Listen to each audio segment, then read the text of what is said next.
बाप दादा के अति प्रिय नूरे रत्न सभी भाई बहनों को ईश्वरीय याद प्यार एवं नमस्कार। इस बात में कोई दो राय नहीं कि यह ईश्वरीय ज्ञान सेकंड का है, क्योंकि सार ही है पॉइंट में स्थित होना, पॉइंट को याद करना और बीती पर भी पॉइंट यानी कि बिंदी लगाना। परंतु यह भी सत्य है कि इस ज्ञान का विस्तार किए बिना सर्वगुणों से संपन्न एवं शक्तियों से संपन्न होना भी संभव नहीं। हम सभी के सामने पिता श्री ब्रह्मा बाबा एवं मातेश्वरी जगदम्बा अर्थात मम्मा एवं दादियों के श्रेष्ठ उदाहरण हैं कि कैसे उन्होंने ज्ञान को सार रूप में धारण कर एवं विस्तार रूप में ज्ञान को प्रैक्टिकल व्यवहार में लाकर संपूर्णता को प्राप्त किया है। आज की ये क्लास बाबा मम्मा के श्रेष्ठ उदाहरणों एवं किस्सों पर ही आधारित है और उन सच्चे किस्सों एवं उदाहरणों द्वारा हम समझ सकेंगे कि किस तरह मम्मा बाबा ने स्वयं को शिव बाबा के द्वारा प्रदत्त अष्ट शक्तियों को प्रयोग में लाकर संपन्न बनाया। इस अति विशेष क्लास के लिए बाप दादा ने निमित्त बनाया है राजयोगी ब्रह्मा कुमार आदरणीय हेमंत भाई जी को, जो कि बाल्यकाल से ही यज्ञ सेवा में समर्पित हैं एवं मधुबन घर, पांडव भवन एवं शांतिवन में रहकर ईश्वरीय सेवा में अपना समय श्वास संकल्प सफल कर रहे हैं। हेमंत भाई जी द्वारा बाप दादा ने 365 जीवन मूल्य भी उदाहरण सहित लिखवाए हैं, जिसका डीवीडी रिलीज स्वयं विश्व वंदनीय पूर्व मुख्य प्रशासिका राजयोगिनी दादी जानकी जी के कर कमलों द्वारा हुआ था। प्रस्तुत क्लास में सभी अष्ट शक्तियों को दैनिक व्यवहार में धारण करने की युक्तियां बताई गई हैं, जिस कारण क्लास का विस्तार से है। अतः आप श्रोतागण से निवेदन है कि क्लास को धैर्यतापूर्वक सुने। क्लास 4 पार्ट्स में है, आप अपनी सुविधा के अनुसार सुन सकते हैं। अगली आवाज होगी ब्रह्मा कुमार आदरणीय हेमंत भाई जी की। ओम शांति। सर्व संबंधों की मीठी सैक्रिन शिव बाबा के साथ सर्व संबंधों से मन बुद्धि की तार जोड़ते हैं और परमात्मा प्यार में मगन होकर के उस संबंध का अनुभव करते हैं, तो परमात्मा स्नेह में डूबी हुई प्रभु प्रेमी आत्मा है, वो धीरे धीरे बाप समान बनती चली जाती है। प्यारे बाबा ने हम बच्चों को खुली ऑफर की है, एक एक संबंध की गहराई में डूबकर से हर रिश्ता जोड़कर प्यार की अनुभूति करो। परमात्मा और आत्माओं का पिता पुत्र का संबंध अनादि रूप में है ही, परंतु ब्रह्मा बाबा के द्वारा शिव बाबा ने हमें सर्व संबंधों से वो रचना दी है। अगर वो रचना हम लेते रहे तो बाप समान बनना सहज हो जाएगा। संबंधों के द्वारा अनेक प्रकार की प्राप्तियां होती है और जिन जिन आत्माओं को जो जो संबंधों की प्राप्तियां होती है उन्हें भाग्य माना जाता है। अगर जीवन में धन हो, तन हो, मन भी खुश हो, परंतु जन यानी संबंधों की प्राप्ति नहीं हो तो जीवन संपूर्ण नहीं मानते। तो आज हम विशेष अष्ट संबंधों पर चर्चा करेंगे और जिन अष्ट संबंधों के द्वारा बाबा के साथ मन बुद्धि का रिश्ता जोड़कर हम अष्ट शक्तियों की प्राप्ति करके बाप समान सहज रीति से बन सकते हैं। परमात्मा मिलन का आनंद और संगम युग का जो अतीन्द्रिय सुख का अविनाशी और दुर्लभ खजाना है, वो परमात्मा मिलन के द्वारा ही प्राप्त हो सकता है। अगर कोई सोचे कि हमें शिव बाबा को पिता रूप में याद करना बहुत अच्छा लगता है, तो इसमें कोई दो राय नहीं कि उस संबंध के द्वारा आपको खजाने मिलेंगे, परंतु अगर एक संबंध की भी अनुभूति संगम युग में नहीं की या किसी संबंध में अनुभूति करने में कमी रह गई, तो पूरे कल्प में वो संबंध का सुख हमें नहीं मिल सकता। और विशेष जब अंत की घड़ी होगी हर आत्मा की देह त्याग करने की अथवा संसार की विनाश काल की बेला होगी, उसमें वो संबंध आपको खींचेगा और दुनियावी माहौल में ले जाएगा। तो इस प्रभु प्राप्ति की वेला में सारे संबंधों को परमात्मा पिता के साथ जोड़े, निभाए और संगम युग का अतीन्द्रिय सुख और परम आनंद की प्राप्ति करे। वैसे तो ढेर सारे संबंधों के बीच में प्रमुख 8 संबंध है। पहला है माता पिता, फिर है शिक्षक गुरु, फिर है बंधु सखा, और पुत्र और पति यानी स्वजन और संतान। अगर हम एक एक संबंध को बेहतर तरीके से समझे, विस्तार युक्त मंथन करें, मक्खन निकाले, तो हमें 8 प्रकार की प्राप्तियां होती है।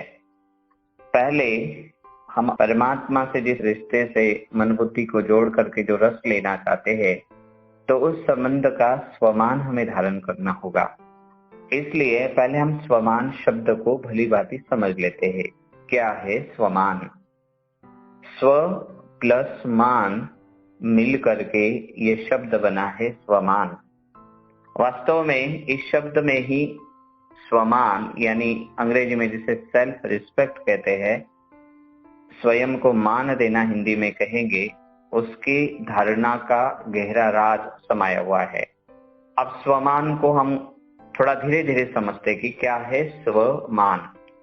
प्यारे बाबा ने हमें अपने अनादि और आदि सत्य पवित्र स्वरूप का ज्ञान दिया और कहा कि बच्चे तुम महान आत्मा हो, पवित्र आत्मा हो, देवात्मा हो, धरती पर अवतरित एक परम पूज्य आत्मा हो, आदि आदि स्वमान हमें धारणा के लिए दिए।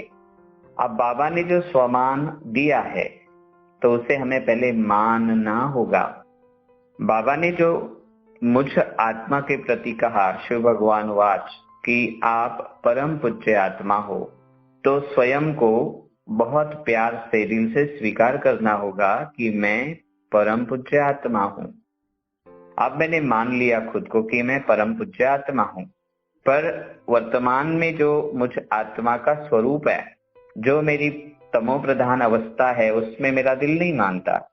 मैं स्वीकार नहीं कर पाता कि मैं कैसे परम पूज्य हूँ। तो इसलिए परमात्मा ने जो परम पूज्य बनने के लिए श्रेष्ठ मत श्रीमत दी है, उसको भी मान लेना और उस श्रीमत को मान करके श्रेष्ठ कर्म करना। परम पूज्य आत्मा क्या होती है, पवित्र आत्मा क्या होती है, इसको श्री परमात्मा ने जो मुझे श्रीमत के द्वारा यथार्थ स्पष्ट किया है, उसको मान करके फिर मुझे उसको आचरण में लाना है। अर्थात परमात्मा की उस स्वमान के प्रति जो श्रीमत है उसको मान लेना है और परमात्मा के वचनों को मान देना है। यानी परमात्मा ने स्वमान के प्रति जो मुझे आज्ञा दी है उसका पालन करना है। माता पिता बच्चे को कोई आज्ञा देते हैं और वो बच्चा वो कार्य नहीं करता है तो कहा जाता ये मेरी बात नहीं मानता, अर्थात नहीं करता है। तो ऐसे ही परमात्मा ने हमें इतना श्रेष्ठ स्वमान दिया है। मान लीजिए परमात्मा ने कहा कि आप जगत माता हो, मास्टर जगत माता हो, मास्टर जगत पिता हो। इस स्वमान को मान लेना है। फिर जगत माता के क्या क्या आचरण के लक्षण कर्म में दृष्टिगोचर हो सकते हैं, उनको स्वीकार कर लेना है और ऐसा कर्म करके स्वयं का स्वरूप बन जाना है। जैसे ओम राधे को शिव बाबा ने कहा कि तुम ही जगत की अम्बा मातेश्वरी हो, तो मम्मा ने वो बात मान ली और अपने कर्मों में उस बात को इतना साकार किया, एक रिंचक मात्र भी उस शब्द के बीच में कोई आचरण में जगह नहीं छोड़ी।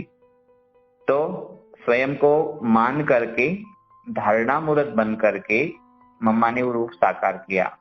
तो परमात्मा ने जो हमें स्वमान दिया है उसकी धारणा करना और फिर स्वयं ही स्वयं के श्रेष्ठ कर्म को स्वीकार कर स्वयं के द्वारा स्वयं ही मान देने योग्य बन जाना।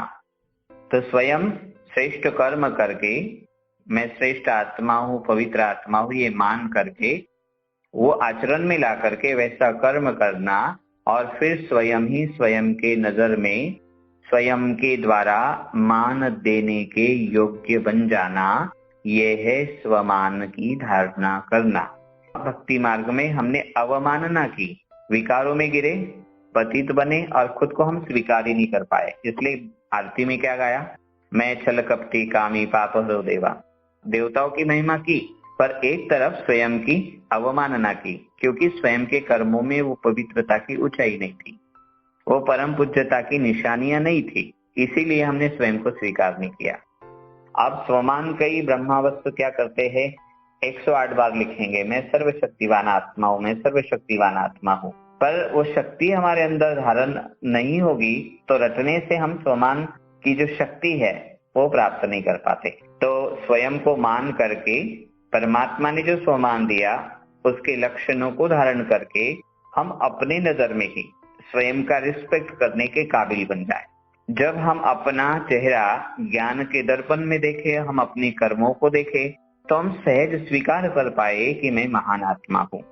मिसाल के तौर पर बताते हैं, जयंती दीदी ने एक बहुत सुंदर बात सुनाई कि उनके लौकिक माता जी रजनी माता थे। उन्होंने मम्मा से पूछा कि मम्मा मैं आपके जैसा बनना चाहती हूँ। तो मम्मा ने कहा लक्ष्मी बनना चाहती हूँ। तो उन्होंने कहा नहीं, आप जैसी मीठी है वैसे मुझे मीठा बनना है। तो मम्मा ने बहुत सुंदर सटीक शब्दों में समझाया कि आप तो हो ही मीठी, पर जब आपको स्मृति होती है कि मैं मीठी आत्मा हूँ तो आप होती हो, और जब भूल जाती हो तो आप नहीं होती, अनुभव नहीं करते। तो स्वमान को याद रखना और उसके स्वरूप में सटीक रूप में टिक जाना, ये स्वमान की धारणा करना है।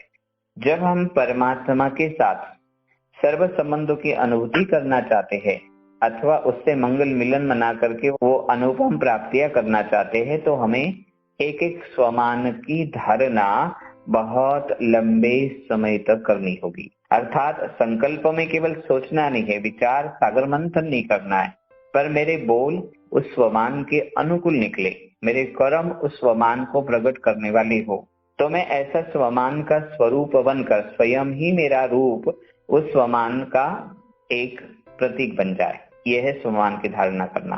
अभी हम चलते हैं परमात्मा के साथ अष्ट संबंधों के द्वारा अष्ट प्राप्तियां, अष्ट शक्तियां भी है और अष्ट गुण भी हमें प्राप्त होते हैं। अब संबंधों के साथ साथ हम एक एक शक्ति को लेंगे और एक एक प्राप्ति को लेंगे। चाहे तो आप नोट कर सकते हैं। पहला है माता संबंध, फिर है पिता, फिर है शिक्षक, फिर है गुरु, फिर है सखा, फिर है बंधु, फिर है पुत्र और फिर है पति। ये अष्ट संबंध है। आप कॉलम बना लीजिए, पहले संबंध को लिख लीजिए एक के बाद एक, और उस संबंध के सामने एक एक शक्ति भी लिख सकते हैं। जैसे माता है तो पहला स्वमान हुआ, माता के आगे आप नेक्स्ट कॉलम में लिख सकते हैं मैं मास्टर जगत माता हूँ। पिता के सामने लिख सकते हैं मैं मास्टर जगत पिता हूँ। शिक्षक के सामने लिख सकते हैं मैं मास्टर जगत शिक्षक हूँ। इसी प्रकार मैं मास्टर जगत गुरु हूँ, मैं मास्टर जगत मित्र हूँ, मैं मास्टर जगत बंधु हूँ, मैं मास्टर जगत पुत्र हूँ और मैं मास्टर वृक्षपति हूँ। यहाँ विश्वपति नहीं होगा, लास्ट जो संबंध है वो है वृक्षपति का, विश्वपति नहीं वृक्षपति। परमात्मा कौन है? वृक्ष का पति है। वृक्षपति यानी कल्प वृक्ष का सतचित आनंद स्वरूप बीज रूप है। अब चलिए आगे। यदि हम परमात्मा को माता के रूप में याद करते हैं तो माँ के अंदर असीम सहन शक्ति होती है, पिता के अंदर समाने की शक्ति होती है, शिक्षक के पास परखने की शक्ति है, गुरु के पास निर्णय करने की क्षमता है, सखा के पास समय पर साथ देकर के विपरीत परिस्थितियों में सामना कराने की शक्ति है, भाई के पास सहयोग की शक्ति है, पुत्र के पास विस्तार को संकीर्ण करने की शक्ति। एक छोटा बच्चा होता है, अपने इंद्रियों को फैला करके तुरंत सिकोड़ लेता है, जैसे हम झूले में देखते बच्चे को। और पति के पास मनोबुद्धि को समेटने की शक्ति होती है। जैसे एक कन्या पति के साथ जाती है विवाह के पश्चात, तो उसका पेटी और बिस्तर गोल हो जाता है, उसको दहेज में मिल जाता है और उसका बुद्धि रूपी लंगर माता पिता के घर से उठ जाता है। तो ये 8 संबंध है और 8 संबंधों से हमें अष्ट शक्तियों की प्राप्तियां हो रही है। पर उस शक्तियों की प्राप्ति हम कैसे करें? तो उसके लिए हमें हर संबंध के अनुकूल स्वमान की धारणा बहुत लंबे समय के, बहुत काल के अभ्यास के द्वारा ही करनी होगी, और वो प्राप्ति हमें बहुत काल के अभ्यास के द्वारा हम अर्जित कर सकेंगे। परमात्मा कौन है? हम सर्व आत्माओं का माता पिता भी है, गुरु शिक्षक, बंधु सखा, पुत्र और पति भी है, या साजन और संतान भी है। परंतु उसके साथ उन संबंधों की रचना हमें इसलिए नहीं मिलती क्योंकि पहले हम मनन नहीं करते। मनन क्या है? मन रूपी मुख में परमात्मा ने जो ज्ञान के कण दिए या अन्न दिया, वो खाया हुआ अन्न जो बुद्धि रूपी पेट में हमने डाल दिया, गौ क्या करती है? पेट में डाला हुआ चारा या घास मुख में लाती है, जुगाली करती है। उस प्रकार से हमें जो हमने परमात्मा के द्वारा ज्ञान की घास खाई, उसको दोबारा मन रूपी मुख में लाना होगा और मनन, मंथन और चिंतन, इन 3 प्रक्रियाओं को साकार करना होगा। मनन, मंथन, चिंतन के ऊपर हम बाद में जरूर ध्यान कर लेंगे। अभी पहला संबंध हम लेते हैं माता का। एक कन्या होती है, पर वो माता कब बनती है? विवाह के पश्चात। जैसे कन्या है, उसका विवाह नहीं हुआ, परंतु वो विद्यालय में जाती है और किसी कुमार के साथ उसका कोई रिश्ता नहीं है। उस कुमार के साथ वो संपर्क में आती है, पर उसे संबंधी नहीं बनाया। अगर वो संबंधी नहीं है तो उसकी याद नहीं आएगी, उससे लेन देन नहीं होगी, प्राप्ति नहीं होगी। लेकिन जब एक कन्या का एक कुमार के साथ परिचय होने के बाद में ये पक्का हो जाता है कि ये पति होने वाला है, तो उसकी मान्यता बदल गई ना कि ये कुमार नहीं, ये कौन है? मेरा होने वाला साजन है। अगर विवाह के पहले उस कुमार के द्वारा कोई ऐसा गैर व्यवहार हो गया तो कन्या के मन में उत्तेजना आना या क्रोध आना जायज है, ठीक है ना? लेकिन जब उस कुमार के साथ विवाह हो गया तो कुमारी नहीं रही, वो कौन बन गई? सजनी। और सजनी बनने के पश्चात क्या हो रहा है कि संबंध बन गया और संबंधी बन करके आपस में भावनाओं का आदान प्रदान, स्थूल और सूक्ष्म प्राप्तियों का आदान प्रदान होने लग गया। अगर विवाह के पहले अगर उस कुमार के द्वारा कोई अपशब्द कन्या सुनती है तो आवेश में आ जाती है, कर्म में भी कुछ उल्टी पुल्टी बातें घटित होने की संभावना है। परंतु जब पति बन गया तो उसकी कुछ बातें, अपशब्द है या प्रताड़ना है, वो सहज सहन करती चली जाती है। क्यों सहन करती है? क्योंकि प्रेम है। चाहे दैहिक सुख की प्राप्ति उस पति के द्वारा हो रही, चाहे स्वार्थ भरा प्रेम उसे मिल रहा है। लेकिन जब उस सजनी गर्भ में एक बीज धारण करती है तो उसी दिन से उसका संकल्प चलने लगता है कि मैं कौन बनने वाली हूँ? माता बनने वाली हूँ, माता बनने वाली हूँ। तो उसकी माँ बनने की यात्रा की वहां शुरुआत हो गई। अब वो संकल्प, बोल और कर्म में, तीनों में कौन से भाव, कौन सी भावनाएं, कौन सी अभिव्यक्ति व्यक्त कर रही है कि मैं माँ बनने वाली हूँ। और उसके हृदय के अंदर वो अनहद नाद गुंजित होने लगता है, मैं माँ बनने वाली हूँ। और उसके सपने बदल जाते हैं। पति से संबंध छूट गया, अब उस किसके साथ उसका रिश्ता हो गया? होने वाले संतान के साथ। तो 9 मास 9 दिन वो तन और मन की खुराक उस गर्भ में पलने वाले पिंड को देती है और संकल्प बोल कर्म से प्रतिबद्ध हो जाती है। और जब वो जन्म लेता है बच्चा, तो उसकी हर बात को सहती जाती है। माँ की गोद में गंदगी कर देता है, लात मारता है, तो भी माँ क्या करती है? प्यार से सहन करते जाती है। कभी भी माँ कंप्लेन नहीं करती कि तूने ऐसा किया। अब देखिए, एक कन्या से माँ बनने की यात्रा कष्टदायी है, चैलेंज वाली है, पेनफुल है। जब बच्चे का जन्म होने वाला है तो प्रसव पीड़ा का भी सामना करना है। जन्म होने के बाद बच्चा बड़ा हो गया, माँ बूढ़ी हो गई, लेकिन बच्चे ने उसको असंख्य बार यातनाएं दी, प्रताड़ित किया, दुख दिया, तो भी माँ क्या करती जा रही है? सहन करती जा रही। तो सहन शक्ति कहाँ से आई? तो उसका संबंध जो है वो साजन से हुआ, और साजन से संबंध होने के बाद वो माता बन गई। और माता बनने के बाद उसका संसार जो है उसकी संतान हो जाता है और वो समर्पण हो जाती है। तो उसने मान लिया कि मैं माँ हूँ।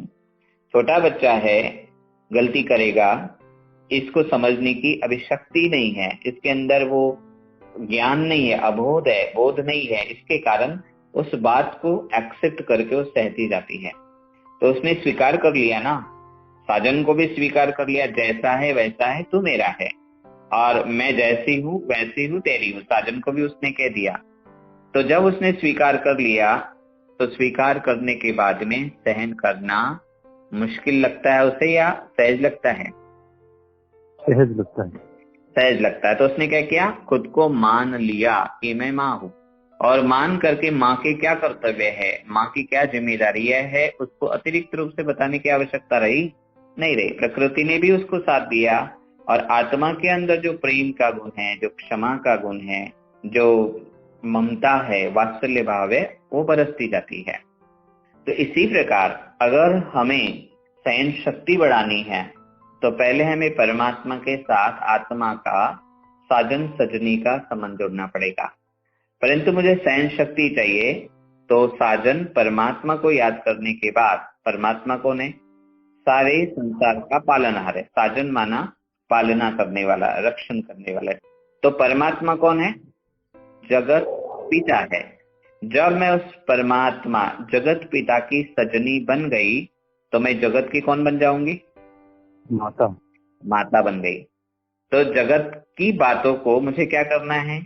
सारी जगत, चाहे वो व्यक्ति हो, वस्तु हो, पदार्थ हो, वैभव हो, प्रकृति हो, पशु पंछी प्राणी हो, कोई भी हो, प्रकृति ने हलचल की तो भी मुझ जगत माता को सहन करके उसको सकाश देनी है। कोई जीव जंतु है, उसने मेरे प्रति कुछ भी किया तो भी मुझे उसे सकाश देनी या प्रेम करना है। तो जब शिव बाबा ने कहा कि बच्चे सारा संसार क्या है? तुम्हारी रचना है, और तुम कौन हो? रचयिता हो। तो कोई भी रचयिता जो है उसको उसकी रचना से अगाध प्यार होता है, असीम स्नेह होता है, और उस स्नेह की शक्ति से सहन शक्ति ऑटोमेटिक मिलती जाती है, क्रिएट नहीं करनी पड़ती। अगर आपने पावर हाउस के साथ कनेक्शन किया है तो क्या होगा? स्विच ऑन होगा तो क्या होगा? वो शक्ति आती है। अगर मुझे स्मृति है कि मैं उस जगत नियंता, उस सर्वशक्तिवान, उस पालनहार, प्यार के सागर, क्षमा के सागर की सजनी बन गई हूँ, तो जब उसके साथ वो हृदय का नाता जुड़ेगा और आप संसार को, छोटी छोटी चीजों को अगर आप बच्चे मानने लग जाएंगे तो क्या होगा? उनकी कोई भी गलत बात आपको गलत नहीं लगेगी, और गलत लगते हुए भी आप उनसे दूर नहीं जाएंगे। उसका कारण है स्नेह की शक्ति, प्यार की ताकत जो है आत्मा में भरती जाएगी और सहन शक्ति बढ़ती जाएगी। जैसे बच्चा कोई गलती करता है, डैडी आने वाले हैं और उसे पता है कि पिता आते ही क्या करेंगे? मुझे प्रताड़ित करेंगे, मेरी भूल की मुझे सजा देंगे। तो दूर से आहट होते ही या पिता को दूर से देखते ही एक छोटा बच्चा, एक समझदार बच्चा भी किसके पीछे छिपता है? माँ के पीछे, माँ के आंचल। हाँ, तो शायद पिता बच्चे को सजा दे सकता है, लेकिन माँ कभी भी सजा नहीं देती है। माँ क्या करती? क्षमा करती है। जैसे एक छोटी कहानी आप सभी ने सुनी है कि एक बच्चा था, माँ ने उसको बड़ा किया, लेकिन उसका युवा अवस्था में किसी से प्यार हो गया। तो जिससे प्यार हुआ उसने कहा कि क्या तुम्हारा या मेरे से भी किसी से ज्यादा प्यार है? तो उसने कहा माँ से प्यार है। बोले क्या तुम मुझे माँ से भी ज्यादा प्यार कर सकते हो?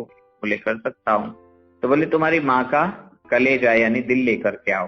तो जब वो दिल लेकर के गया तो दिल उसके हाथ से गिर गया। जब वो फिसल करके गिरा तो दिल से आवाज आई कि मेरे लाल तुम्हें कहीं चोट तो नहीं लगी?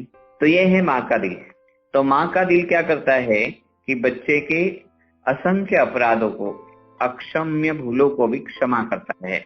तो अगर परमात्मा को हमने साजन के रूप में याद किया तो हम जगत की माता बन जाएंगे, और मास्टर जगत माता का अगर हमने स्वमान धारण किया तो हमारी सहन शक्ति बढ़ती जाएगी। और दुनिया जो हमें प्रताड़ित करती है, कोई गलत व्यक्ति है या पशु पंछी प्राणी प्रकृति के प्रकोप है, तो उनके प्रति हम क्षमा की भावना से भर जाएंगे। कई बार हम छोटी छोटी बातों में उत्तेजित हो जाते हैं, डिविएंट एटीट्यूड से भर जाते हैं, बदले की भावना बार बार पैदा होती है। लेकिन अगर हमने स्वयं को एक सीट दी स्वमान की कि मैं मास्टर जगत माता हूँ, और वो मास्टर जगत माता का स्वमान हमने बहुत काल तक मनन मंथन और चिंतन मिलाया। जैसे एक बीज पड़ता है धरती में, तो जब वो फलदायी वृक्ष बनता है तो लंबी यात्रा है। बीज से फल है और फल से फिर बीज है, ये लंबी यात्रा है। तो धरती भी माँ है, और धरती को क्या कहते हैं? क्षमा और सहनशीलता की देवी। सहनशीलता की देवी कहते हैं, क्षमा कहते हैं। तो क्षमा जो है धरती माँ है, आत्मा भी माँ है, परमात्मा भी माँ है, तो जब आत्मा माँ में मैं जगत माता हूँ, ये स्वमान की धारणा हो जाएगी। आत्मा गुण शक्तियां परमात्मा से लेगी और उस स्वमान को देती जाएगी, तो स्वमान की जो रचना करेगी उससे जगत की रचना आपे ही उसके मन मस्तिष्क में हो जाएगी कि मेरी रचना है, और उसके हर अपराध को वो क्षमा करेगी। तो अभी हम एक बात और करते हैं, जैसे माता, पिता, शिक्षक, गुरु, सखा, बंधु, पुत्र और पति, ये कॉलम आपने बना लिए। आगे आपने सारी शक्तियां भी लिखी, स्वमान लिखे, फिर शक्तियां लिखी। तो शक्तियों के सामने उन संबंधों के द्वारा हमें कौन सा गुण मिलेगा वो भी लिख लेते हैं, ताकि आपको ये चार्ट बहुत अच्छी तरह से पुरुषार्थ में आपको मदद करेगा। तो पहले माता, परमात्मा को हम माता के रूप में याद करेंगे, स्वमान धारण करेंगे, मैं मास्टर जगत माता हूं, तो हमें सहन शक्ति प्राप्त होगी और हम सारे संसार को क्षमादान कर पाएंगे। अगर पिता के रूप में याद करते हैं तो हम मास्टर जगत पिता का स्वमान धारण करेंगे, तो हमारी समाने की शक्ति बढ़ेगी और हम गुण दान कर पाएंगे। अगर हम परमात्मा को परम शिक्षक के रूप में याद कर रहे हैं, ने स्वमान धारण किया, मैं मास्टर परम शिक्षक हूँ, तो हमारी परखने की शक्ति बढ़ जाएगी और हम परमात्मा से ज्ञान लेकर के परम शिक्षक के रूप में ज्ञान परमात्मा से लेंगे। परमात्मा ज्ञान दान करता है शिक्षक के रूप में, तो हम दुनिया को परमात्मा ज्ञान का दान करेंगे, तो शिक्षक के रूप में ज्ञान दान। जब हम परमात्मा को गुरु के रूप में याद करेंगे तो और स्वमान धारण करेंगे, मैं मास्टर जगत गुरु हूँ, तो हमारी निर्णय शक्ति बढ़ेगी। और जैसे गुरु ने हमें मुक्ति और जीवन मुक्ति का वरदान दिया, इन दोनों वरदानों में संसार के सारे वरदान समाये हुए हैं। इसकी चर्चा हम फिर कभी करेंगे, तो हम दूसरों को वरदान दे पाएंगे मास्टर जगत गुरु बन करके। जब परमात्मा को हमने सखा बना लिया और हम उसको सखा के रूप में याद कर रहे हैं, तो उसका साथ है, और साथ निभा करके वो माया या परिस्थितियों से सामना कराने की शक्ति हमें देता है। और अगर हमने स्वमान धारण किया, मैं मास्टर जगत मित्र हूँ, तो हमें विकारों का सामना करना आसान हो जाएगा। अभी यहाँ सामना करना कहाँ है और कहाँ सहन करना है वो समझने की बात है। हम थोड़ी देर के बाद में इसके ऊपर और विस्तार से चर्चा करेंगे। तो सामना करने की शक्ति होगी, और मित्र के रूप में परमात्मा ने हमें कौन सा दान दिया? अभय दान। तो हम दुनिया को भी अभय दान दे सकेंगे। भाई के रूप में सहयोग मिलता है। परमात्मा हमें कौन सा सहयोग देता है? स्वमान की स्मृति का वस्त्र देता है। द्रौपदी को कृष्ण ने क्या दी? साड़ियां दी। तो परमात्मा ने बुद्धि रूपी द्रौपदी को स्वमान की साड़ियां दी, वो है सहयोग। तो सहयोग की शक्ति भी बढ़ेगी और हमारा आत्माओं को योगदान बढ़ता जाएगा। हम आत्माओं को योगदान दे सकते हैं। जब हम परमात्मा को पुत्र रूप में याद करते हैं और स्वमान धारण करेंगे कि मैं जगत मास्टर जगत पुत्र हूँ, तो हमारी विस्तार को संकीर्ण करने की शक्ति बढ़ती जाएगी। और जैसे बाबा कहता है, बच्चे तुम मुझे एक जन्म पुत्र बनाओ, मेरे ऊपर बलि चढ़ो, तो मैं तुम्हें 21 जन्म बलि चढ़ करके सारे स्वर्ग के सुख परोस दूंगा। पुत्र करता है बलिदान, तो मेरा भी सारे संसार के सुख के लिए बलिदान करना आसान हो जाएगा। और लास्ट संबंध है पति का, पर पति का मतलब यह साजन नहीं लेंगे, लेकिन वृक्षपति लेंगे, विश्वपति नहीं। तो मैंने परमात्मा के साथ संबंध जोड़ा वृक्षपति का। मेरा वो पति है, पालनहार है, रक्षक है, तो मैं कौन हो गई? मास्टर वृक्षपति। जैसे बीज वृक्ष को खाद देता है जमीन से और वृक्ष को शक्तियों का दान करता है, पति के रूप में शक्ति मिलती है। तो इसी प्रकार अगर मैंने परमात्मा के साथ वृक्षपति का नाता जोड़ा, वो मेरा पति है, और मैंने स्वमान धारण किया, मैं मास्टर वृक्षपति हूँ, तो मैं कल्पवृक्ष की मास्टर बीज रूप आत्मा इस संगम युग की भाग्य की फलदायी धरती से शक्ति लूंगी और आत्माओं को शक्तियों का दान करूंगी। तो माँ के रूप में है क्षमादान, पिता के रूप में है गुणदान, शिक्षक के रूप में है ज्ञानदान, गुरु के रूप में है वरदान, सखा के रूप में अभयदान, भाई के रूप में योगदान, पुत्र या संतान के रूप में बलिदान, और वृक्षपति या पति के रूप में शक्तियों का दान परमात्मा से हमें प्राप्त करना है और सबको देना है। अभी इन अष्ट संबंधों के द्वारा हमें क्या क्या मिलता है और हमें क्या देना है, ये हमने सार रूप में कुछ बिंदुओं को सुन करके सुना करके पूरा किया। पर इसका विस्तार जानना भी जरूरी है ताकि हम हर संबंध को अच्छी तरह से अनुभव करें, उन संबंधों को निभाए और संबंधों के द्वारा प्राप्ति करें। संबंध तो अनेक प्रकार के हैं, पर उन संबंधों में मिसाल के तौर पर हम सास बहू का एग्जाम्पल लेते हैं। तो सारे संबंधों को समझना या व्यक्ति के स्थान पर सास है या बहू है, बॉस है या कर्मचारी है, बाप या बेटा है, किसी को भी आप ले सकेंगे। तो अष्ट शक्तियों का इम्प्लीमेंटेशन कैसे करें, प्राप्ति कैसे हो और उसका जीवन में संबंध निभाते समय, इस जगत के संपर्क और संबंध में आते समय उन शक्तियों का प्रयोग कैसे करें, वो समझना आसान होगा। परमात्मा कौन है? सत्यम शिवम सुंदरम। जब मन का कनेक्शन हम सत्यम से करते हैं, बुद्धि का कम्युनिकेशन हम शिवम से करते हैं और संस्कार अथवा दिल का कॉन्वर्सेशन हम सुंदरम से करते हैं, तो तीन बातें हमें प्राप्त होती है। बाबा के साथ हमने संबंध जोड़ा, पर बाबा कौन है? शिव बाबा सत्यम शिवम सुंदरम है। तो मन का संपर्क अगर सदा सत्यम के साथ हो, यानी सत्य ज्ञान मन में हो, बुद्धि में शिवम का ध्यान हो, यानी बुद्धि का योग शिव साधन से हो, संस्कारों की नेचुरल सुसंवादिता सुंदरम से हो, यानी दिल का सुसंवाद सुंदरम के साथ निरंतर होता रहे, तो ज्ञान, शक्ति और गुण स्वतः आते रहेंगे। मन में ज्ञान आएगा, बुद्धि में शक्तियां आएगी और संस्कारों में परमात्मा गुण अपने आप भरते जाएंगे। अब रोज बाबा हमें मुरली की मधुर तान से रिझाता है और श्रृंगार करता है। साथ साथ जब मीठे बच्चे और याद प्यार हो जाती है तो धारणा के लिए मुख्य सार होता है। पूरी इतनी 4 पेज की मुरली हमने सुनी और उसमें से क्या निकाला? धारणा के लिए सार। कहाँ धारण करेंगे? बुद्धि में धारण करेंगे ना ज्ञान। सार क्या है? बीज। और बीज में क्या है? सार। बुद्धि में क्या करना है? धारण। ज्ञान का सार। बाबा ने ज्ञान का सार हमें क्या समझाया कि आप दोनों एक प्रेम स्वरूप आत्मा हो। स्वरूप नहीं बोला हमने यहाँ, स्वरूप आत्मा हो। आपको क्या करना है? सब पर प्यार लुटाना है। बाबा क्या कहते हैं? बच्चे, लक्ष्मी नारायण कौन है? मास्टर प्रेम के सागर है। और आपको भी क्या बनना है? मास्टर प्रेम का सागर बनना है। बाबा ने धारणा के लिए एक गुण की धारणा हमें सुनाई। क्या करो? प्रेम का गुण धारण करो। और क्या नहीं करो? क्रोध नहीं करो। शांत रहो, पर अपशब्द का उच्चारण नहीं करो। ठीक है? तो एक गुण धारण करो और उसकी अपोजिट में जो अवगुण है उसको आप छोड़ दो। ये धारणा के लिए 2 बिंदु मिलते हैं ना हमें। बिंदु माना बीज। तो जैसे एक कन्या विवाह के पश्चात गर्भ में बीज धारण करके मन बुद्धि में श्रेष्ठ संकल्प की धारणा करती है कि अब मेरा संसार बदल गया, अब मैं बदल गई।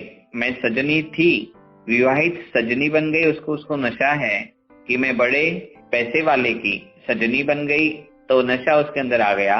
लेकिन जिस दिन जननी बनने की यात्रा का आरंभ हो गया, उस दिन उसकी मन बुद्धि में एक संकल्प बार बार गुंजित हो रहा है, आनंद दे रहा है। उसके हृदय में अनेक सपने हैं, मेरा पुत्र होगा। लीजा माता ने जब पुत्र को जन्म दिया तो उसके सपने में क्या था? हिंदवी स्वराज की स्थापना हो। जैसे माँ यशोदा है, उसके पास कौन आ गया? कृष्ण कन्हैया आ गया ना।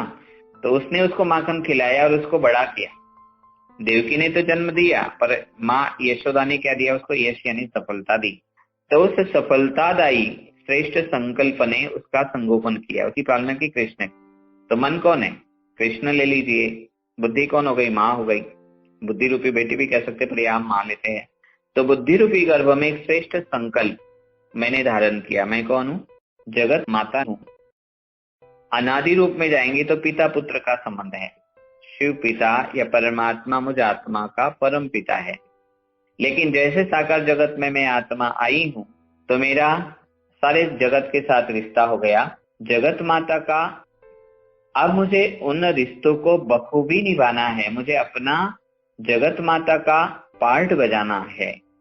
यह पार्ट शब्द बहुत इंपॉर्टेंट है। मुझे रोल कौन सा निभाना है? माँ का। माँ कौन सी अच्छी है? संसार में सबसे अच्छी माँ किसको दिखाया? शास्त्रों में जो वर्णन आता है उसमें सबसे अच्छी माँ है यशोदा माँ। उसने जन्म नहीं दिया पर पालना ऐसे दी जो देवकी का गायन नहीं है। गायन किसका है? यशोदा माता का। यशोदा माता का गायन है। सास कौन सी अच्छी है? सास अच्छी है कौशल्या। पत्नी कौन सी अच्छी है? सीता भी अच्छी है पत्नी, और बहू भी सीता के रूप में अच्छी है। तो अभी हम इस संबंधों के विस्तार को एक एग्जाम्पल के द्वारा समेटेंगे और अष्ट शक्तियों की प्राप्ति और उसकी युक्ति क्या है वो समझने की कोशिश करेंगे। यहाँ पर अब देखिए, एक माता रोज सेंटर पर आती है, पिताजी भी आते हैं। पिताजी माना कोई भाई का संबंध पुत्र के साथ पिता का ही होगा ना, या कोई बॉस आता है माना जिसकी कर्मचारी है, जिसके अंदर बहुत सर्वेंट है या बहुत लोगों के द्वारा उसको काम कराना है, वो तो बॉस है। पर बॉस क्या है? पार्ट है। पिता क्या है? पार्ट है। माता क्या है? पार्ट है ना। माता का पार्ट बचाना है। मान लीजिए कि एक माता है, मुरली सुनने आई और बाबा ने उसको कहा कि तुम जगत माता हो और तुम्हें स्वमान धारण करना है और प्यार लुटाना है और क्रोध नहीं करना है। अब वो घर में गई, सामने कौन आई? उसकी एक नवी नवेली बहू आई है। तो उस समय वो कौन बन गई? सासू माँ। सासू माँ बन गई। समझो जाते ही उसकी नजर बहू पर पड़ी और बहू ने उसको पानी का गिलास नहीं दिया। अगर सास ने जाकर के ये एक्सपेक्टेशन रखी कि ये इस बहू ने मुझे पानी का गिलास नहीं दिया, तो सबसे पहली गलती क्या है कि क्या स्वयं को सास मानना राइट है या रॉन्ग? सास का पार्ट तो बजाना पड़ेगा, परंतु अंदर से जो अभी जो श्रीमत मिली कि आप जगत माता हैं, तो बेहद के संबंध की दृष्टि वृत्ति रखनी पड़ेगी। तो जैसे बेहद के संबंध की दृष्टि वृत्ति उसको रखनी पड़ेगी। तो सेंटर पर जब आई थी मुरली सुनने, तो पहला पार्ट बाबा ने पक्का कराया, मैं कौन हूँ? आत्मा हूँ। जब जगत माता का संबंध है तो कौन सा गुण प्रधान है? प्रेम का। तो मैं कौन? एक प्रेम व रूप आत्मा हूँ। मन में सत्य का ज्ञान सदा होना चाहिए। आपको स्वमान की धारणा कैसे करनी? निरंतर, सदा। शिशु गर्भ में पल रहा है तो उसके उपस्थिति का ज्ञान सदा है या कभी कभी? होने वाली माँ को सदा है ना, सदा वो फीलिंग रहती है। और वो ज्ञान स्वरूप स्थिति होगी ना, मैं माँ बनने वाली हूँ, मैं माँ बनने वाली हूँ। ठीक है, तो ऐसे ही मैं कौन हूँ? आत्मा हूँ। बहू को देखा, आंखों ने देखा, पर मन ने कहा नहीं, ये बहू नहीं है, ये कौन है? आत्मा है। और मैं भी कौन हूँ? आत्मा हूँ। तो मन में सत्य का ज्ञान अर्थात सत्य का प्रकाश फैलता रहे। समझो बहू ने पानी का गिलास नहीं दिया, तो अगर याद रहा कि मैं इसकी सास हूं और इसने पानी नहीं दिया, तो क्या होगा? मैं सास हूं, ये क्या है? अभिमान। और मैं जगत माँ हूं, ये क्या है? स्वमान। स्वमान। तो सास कौन है? आत्मा नहीं, वो देहिक महिला जो है, शरीर और आत्मा का जो मिला हुआ रूप है, एक नारी। उस नारी के साथ संबंध का नाम है सास और बहू। वो कौन सा संबंध हो गया? दैहिक संबंध हो गया। और उस दैहिक संबंधों ने क्या परोसा? अभिमान और हीनता की भावना। बहू के अंदर हीनता है और सास के अंदर अभिमान है। तो किसने जन्म दिया? अभिमान ने क्रोध को जन्म दिया, क्रोध ने झगड़े को जन्म दिया, उसने अपशब्द कहे, मैंने भी कहे। तो क्या हो गया? लड़ाई झगड़ा हो गया, क्षमा चली गई ना, प्यार तो कभी था ही नहीं। लेकिन अगर एक ज्ञानी आत्मा ये स्वमान धारण करती है और मैं जगत माँ हूँ, मम्मा हमेशा कहती थी मैं परमात्मा का पुत्र हूँ, पर जैसे बाबा ने कहा मम्मा को कि आप जगत माता हो, तो मम्मा ने क्या किया? अपने आप को बदल लिया और क्या किया? सभी को प्यार दिया। एक बार मम्मा कानपुर गए थे और वहां पर आर्य समाजी बहुत विरोधी थे, तो उन्होंने सोचा ब्रह्मा कुमारी इसकी मुखिया आई है, तो क्यों नहीं हम उनको ही विरोध करके अपना दिल का भाव प्रदर्शित करे। तो उन्होंने जुलूस निकाला, नारेबाजी की।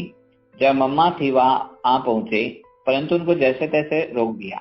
लेकिन जुलूस में एक भाई भी था जिसकी पत्नी को वो बहुत प्रताड़ित करता था, कामी क्रोधी था, उसको पवित्रता अच्छी नहीं लगती थी, तो वो भी आ गया। आप जुलूस को रोका, परंतु उस भाई को रोक नहीं पाए। मम्मा पहली मंजिल पर बैठी थी और जैसे ही वो वहां गया तो मम्मा बहुत स्नेह स्वरूप, शक्ति स्वरूप अवस्था में बैठ करके बाबा को बहुत प्यार से याद करने में मगन थी। जैसे ही मम्मा ने उस व्यक्ति की आहट पाई तो मम्मा के मुख से सहज भाव से निकला, आओ बच्चे, कैसे आना हुआ। अब मम्मा की वो चुंबकीय प्रेम की लहरें थी, परमात्मा प्यार में मगन अवस्था की जो वाइब्रेशंस थे उसके दिल को छू गए और मम्मा के चुंबकीय प्रेम में वो कब मम्मा की ओर आकर्षित हुआ और मातेश्वरी के गोद में कब चला गया उसको पता नहीं चला।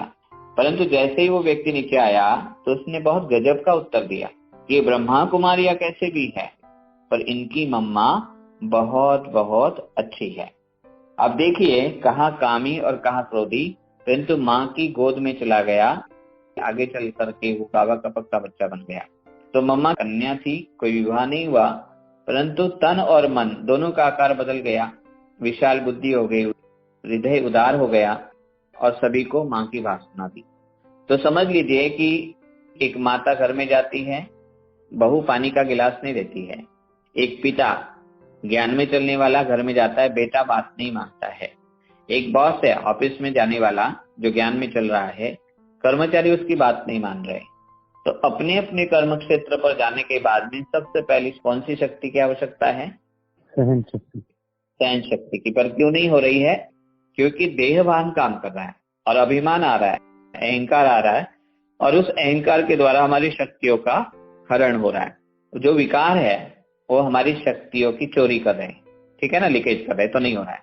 अगर पिता गया घर में, बेटे ने बात नहीं मानी, या अगर कर्मचारी ने गाली गलौज की बॉस के ऊपर, तो उत्तेजना और तेज भाव से हो सकती है। परंतु अगर मन में ज्ञान है, मैं एक आत्मा हूँ, स्वमान की धारणा गहरी और बहुत समय तक चल रही है, मैं मास्टर जगत माता हूँ, तो क्या बढ़ेगी? सहन शक्ति बढ़ेगी और क्षमादान सहज कर पाएंगे। पर स्वमान एक दिन में तो नहीं हो जाएगा ना, बहुत लंबे समय का अभ्यास चाहिए। माँ बनने के लिए कितना काल चाहिए? 9 महीने चाहिए। अब उस बच्चे ने गाली दी या बहू ने गाली दी तो मुझे क्या करना है? उसके अंदर अवगुण है, मुझे अपने हृदय में समाना होगा। तो समाने की शक्ति के लिए मुझे संबंध की स्मृति का स्विच चेंज करना पड़ेगा। अगर हवा चाहिए तो कौन सा स्विच चाहिए? ऑन करने के लिए पंखे का। परंतु लाइट जलानी है तो ट्यूबलाइट का स्विच ऑन करना पड़ेगा ना, स्विच चेंज हो जाएगा। स्विच चेंज होगा, फंक्शन चेंज होगा और परिणाम भी चेंज हो जाएगा।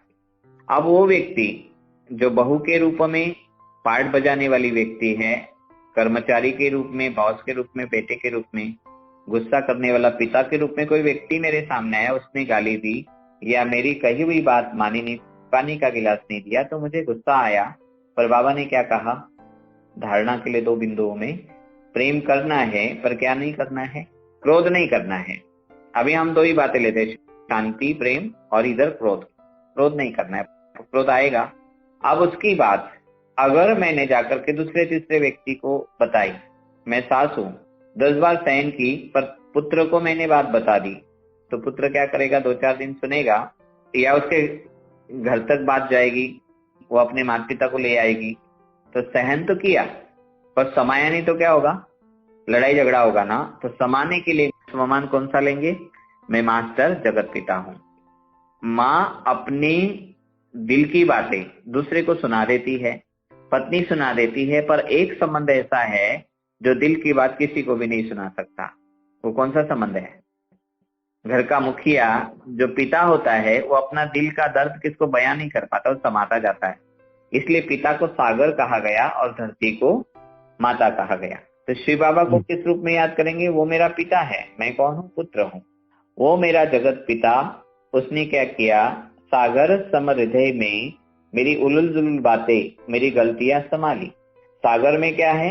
विशाल पात्र है और उदार हृदय है। दिल कैसे है? उदार है। सागर में क्या क्या समाया है?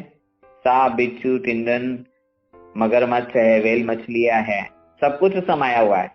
रत्न भी है तो कष्ट देने वाली जीव जंतु भी है, दोनों है ना, अच्छे और बुरे दोनों बातें सागर में समा ली है। बाप क्या करता है? बच्चे की अच्छाई भी छिपाता है और बुराई भी छिपा लेता है। तो पिता ने क्या किया? अपने उदार हृदय में विशाल बुद्धि से बुद्धि को विशाल बनाना पड़ेगा। बुद्धि क्या करती है? परिणाम देखती है। ये दूसरे घर की आत्मा बहू का पार्ट बजाने में लिए आई है, तो बहू क्या करता है? बेटी बना लेता है। पिता जो है वो क्या करता है? बेटी कहता है ना। जब बहू कहेगी ससुर जी को पिता, तो पिता क्या मानेगा? ससुर कहेगा ये मेरी पुत्री है।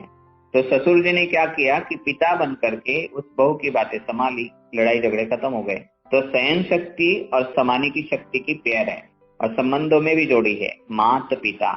तो ये दोनों शक्तियां साथ में काम करनी चाहिए। जैसे सागर के अलग अलग गुण है, विशालता है, उदारता है, बहुत सारे गुण है ना। तो पिता से क्या मिलते हैं? पुत्र को गुण मिलते हैं।